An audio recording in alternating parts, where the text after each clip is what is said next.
Assalamu alaikum and welcome to Story Time with me, Teacher Andrea. I've chosen a story that is unseasonable for the weather that we're having right now. In Brunei, it is quite rainy these days and it's a bit cool, but it's definitely not snowing. And in a lot of parts of North America, it's summertime and they're having a really hot weather, a heat wave it's called, and in Europe as well. And rather than choose a story about hot and sunny or even rainy weather, I picked a story that takes place in the middle of winter where there is snow. So it's an unseasonable story because it's actually not relevant to the weather we're having, but I still thought you might enjoy it. It's called Making Grizzle Grow. And there's a clue on the front cover. If you look at the shadow in particular about what Grizzle might be. So as I read the story, let's find out if your guess is correct. So have a look what you think Grizzle is. The story is by Rachna Gilmore and it's illustrated by Leslie Elizabeth Watts. So let's see if you enjoy this one. Later. It's always later. Dad promised he'd make snow animals with me. But now he has to work. I'll come when I'm done, Emily, he says. I don't even look at him. I yank on my snowsuit. I'm sorry, Emily, says Dad in his I know you'll understand voice. But I have to sort this out. I stomp outside and slam the door shut. She's not happy. The backyard glitters with snow. It's thick and lonely. Dad sits by the window and waves to me, wearing his best buddy's grin. Who needs him? I can make a better animal without him. A much better animal. Something big.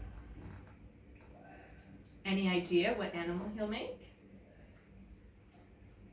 I make a dinosaur. She's amazing. She has a huge head with sharp, hungry teeth. She's a Dilophosaurus. Her name is Grizzle. Is that what you guessed at the beginning?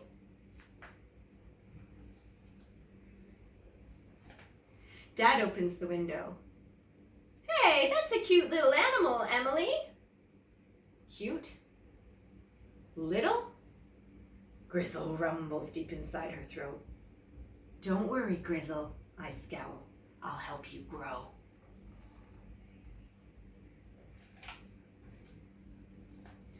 I scoop together snow and make a huge stack of pizzas.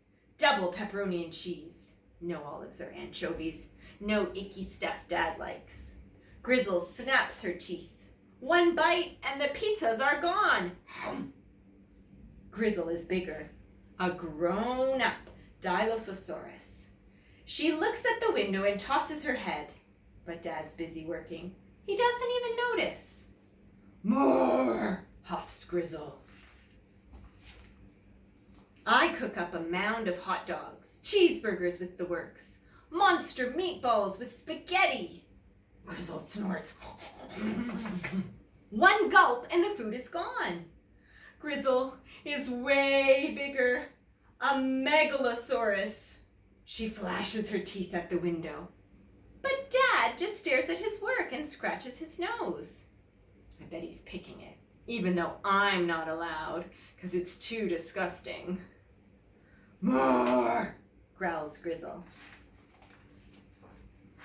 I rush around and make a mountain of steaks, a humongous roast turkey, pots of burning hot chili. One crunch and the food disappears. I make sweet and sour spare ribs, beef sausages, piles of chops. Grizzle crams it all down. She's huge now, especially around her mouth and teeth and claws. But still, Grizzle snarls, more. She wants to eat and eat and eat and eat and get even bigger. I push my hair off my face. My arms are sore. I'm hot and sweaty. Maybe Maybe Grizzle's big enough now? She's an Allosaurus. She's already a lot bigger than I am. Grizzle grinds her teeth and snaps.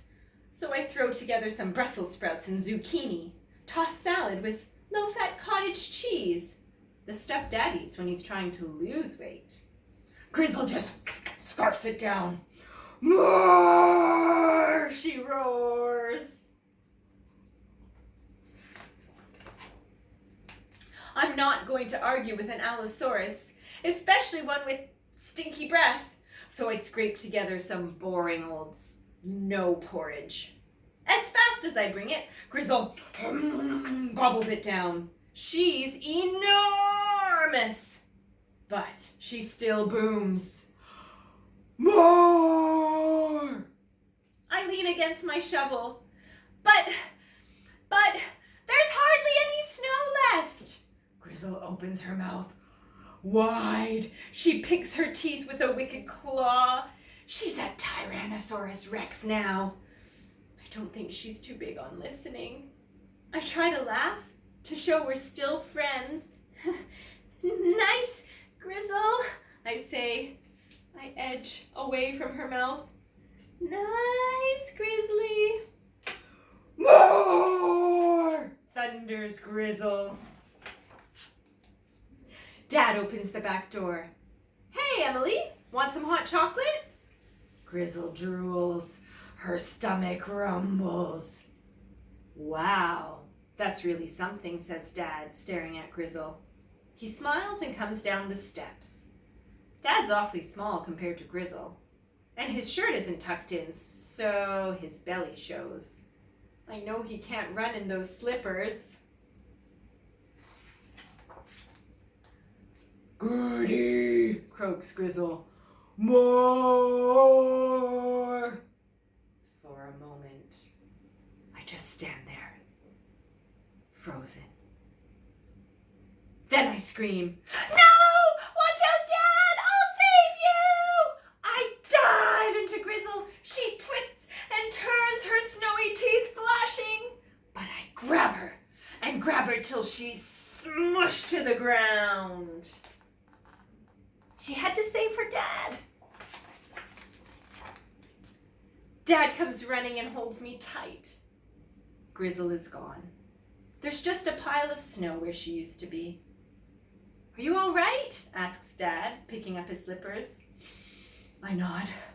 I'm only shivering because it's so cold. Inside on the kitchen table is a steaming mug of hot chocolate with 2 marshmallows and my favorite ginger cookies. Dad pulls on dry socks. Thanks for saving me, Emily. I sip my hot chocolate and nod carelessly. It's nothing, Dad. It was just an old snow dinosaur. Dad smiles, his eyes all soft and mushy. Okay if I come out with you now? I try not to grin, but one side of my mouth turns up all by itself.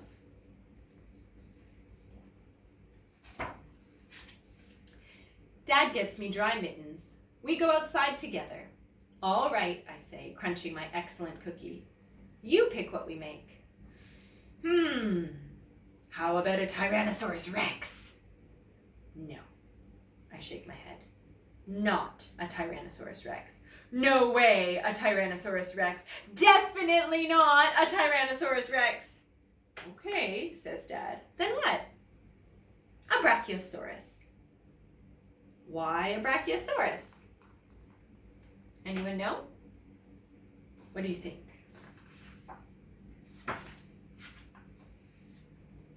I squeeze my dad's hand. Because it only eats plants. Did any of you get that correct? Remember, there were 2 types of dinosaurs. There were the meat eaters, the carnivores like the T-Rex. And then there were the plant eaters. And actually a lot of the plant eaters, like the Brachiosaurus, were the really big ones. But at least Emily wouldn't have to save her dad because it wouldn't want to eat him because it's a plant eater. One thing that I do remember from my childhood in Canada is having fun in the snow. And I'm not sure if many of you will get that chance, but if you do, and I hope you do one day, it is lots of fun, and maybe you'll remember this story and maybe think to make a snow dinosaur, but hopefully a plant eater. I hope you're reading lots of books this week, and I hope you enjoyed tonight's story, and I look forward to seeing you here again next time on Storytime with Teacher Andrea. Until then, Assalamu alaikum. Good night. Bye-bye.